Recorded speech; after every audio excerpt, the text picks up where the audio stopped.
A big part of the allure of sci-fi movies has always been the awesome technology that they have in them. It's fun to watch, but what is even cooler is that many of those inventions have inspired creators to really make them. These are technologies in movies that inspired real-life creations. Holograms. Whether they are used for performances like Michael Jackson being a part of a concert years after he has died, or a rapper giving his wife a birthday hologram of her father telling her how amazing her husband is. We all know holograms are actual things that are around at the moment, but they were first seen in movies long before any of us thought they would ever be reality. Right in the first Star Wars movie, we saw Obi-Wan Kenobi getting a message that was a hologram message. And that might be what inspired the researchers from Brigham Young University in Utah to make a true hologram. They use lasers that trap particles along with other lasers that emit colors onto these particles to create pictures and images. It can't be done on too big of a scale just yet, but there are other ways of creating hologram types of images that just aren't really three-dimensional.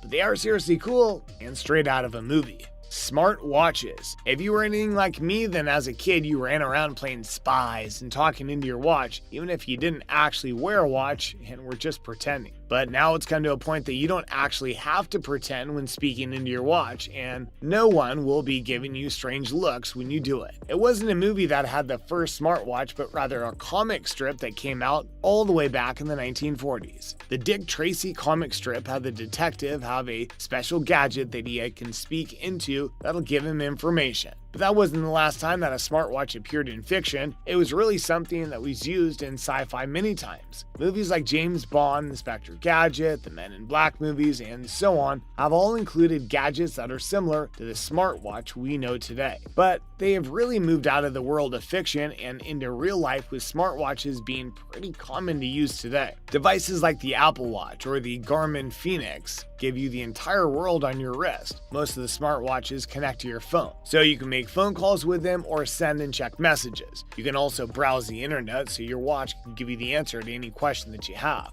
And they can do it almost instantly. These watches go even further than the watches of these sci-fi movies. They can do so much more. Some of them have location capabilities and can even give you directions to travel in. Others can track your fitness. Every step you take, they're watching you, giving you health updates and loads of information, which with the technology of today doesn't seem all that impressive. But think back to the time in the 40s when these smartwatches were first works of fiction. The technology then was nowhere near what it is today. The smartwatches that we have now would blow your minds of those writers. Artificial intelligence in robots. This is another trope that's been used by many different science fiction movies through the years. One of the first to use it was probably Blade Runner, which revolved around the use of synthetic humans who used artificial intelligence. But in most movies that use AI or robots, things normally go very wrong. Just think about movies where computers developed the abilities to think and crash all systems, or where robots became so intelligent that they start to take over the world and destroy humankind, like in movies like Terminator. So generally, people can be a little bit cautious when it comes to things like intelligent robots that are very agile. But in reality, these things can actually help humans in a lot of different ways. For example, computers have been trained by NASA to be able to find exoplanets through the use of computer-based learning. And robots today have gone to the next level and have started to become more realistic and human-like. Creations like the Boston Dynamics robot Atlas or Honda's Asimo are pretty incredible. They're able to move like humans do. They can walk, run, open doors, and even do parkour or gymnastics. But don't get scared, these robots are also used for good, not evil. These robots have also been developed to help people. The Atlas, for example, is created for the use of search and rescue operations. The fact that they can move and do things that humans can do with a real plus, this means they can go into areas that can be dangerous for humans. Like after a natural disaster, these robots can be sent in quicker if there are dangers of sending in humans. Things are still unstable. Then they'd be able to walk on uneven surfaces, move rubble, dig and open doors, and do all sorts of things to find people that have been injured or killed and retrieve or help them. The same goes for dangerous places, like when there's been a gas leak or other dangerous substances are around but people are still trapped inside a building. It'll eliminate the time it takes to make the area secure and safe for humans before rescue teams can go into them. Instead of risking more lives, they can send in robots and they can scout the area. Some police units already have a smaller robots in their bomb squads. These robots are sent in when a bomb or a suspected object is found, and they can disarm it or move it, while humans keep their distance and stay safe. Hopefully we'll never have a robot uprising, but artificial intelligence and robots have come a long way, and up to now, they've done incredible things for humans. Mobile phones. Most of us can't live without our mobile phones, and it's hard to imagine that it hasn't been that many years since mobile phones have become common. The first mobile phones were bulky and heavy and were super basic. And in just a few decades, they've gone from those first phones to the smartphones we're all attached to. But back when the first device that was similar to a flip phone appeared on our screens, people were used to communicating through phones that were attached to wires and only available in the home. In Star Trek, the original series, the crew members all have handheld communicating devices, and we see Captain Kirk use his. They use it on the ship, but they can speak to each other when on different planets. Looks so much like a flip phone, that's no wonder the rumor started that it was the inspiration for mobile phones. People have long believed that the inventor of the first mobile phone, Martin Cooper, based his new creation off of these communication devices. But since then, he has spoken in interviews about this rumor and said that he didn't get his inspiration from Star Trek. Rather, he got this idea from the Dick Tracy comic and the wrist two-way radio that the character used in that comic. Either way, we're so grateful that he got the inspiration and started on the journey that would give us mobile phones. Self-driving and driverless cars. Movies have been fascinated by cars that can drive on autopilot or cars that can drive completely on their own for years.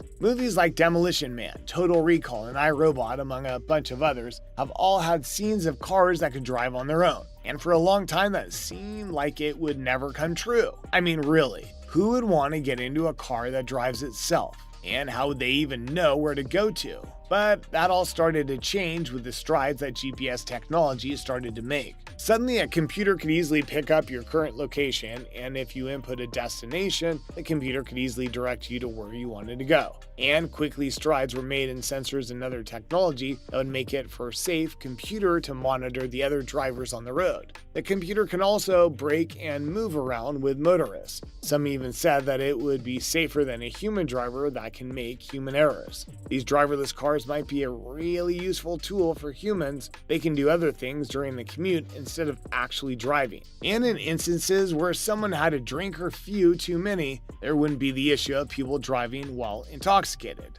NASA has also expressed their intention of sending these types of vehicles to other planets or the moon, and they can explore the area. It might still sound like it should be really futuristic, but it's reality today. Many areas are still working on laws and allowances for these vehicles, but they're very real, they can already be used. And in some places like California, some of these vehicles are already on the road. And there are even some cab services that are making use of these types of cars. So, can you order one online and get into a driverless car to get your destination? It seems wild, but it is very real. Video calls. Many of the older movies that were set in the future have a special way of making calls. They'd open up a device, normally a bigger screen, and speak face to face with their friends. Or they'd make a video call to a supervisor and try to hide the fact that things have gone wrong somewhere along the way. But except if you've been hibernating for the last few years or so, you know that this is in fact very real. Even before we were all doing our business meetings on Zoom or Skype, we can make video calls on iPhones or Androids. Seeing loved ones around the earth in real time is easy, even if it once was science fiction.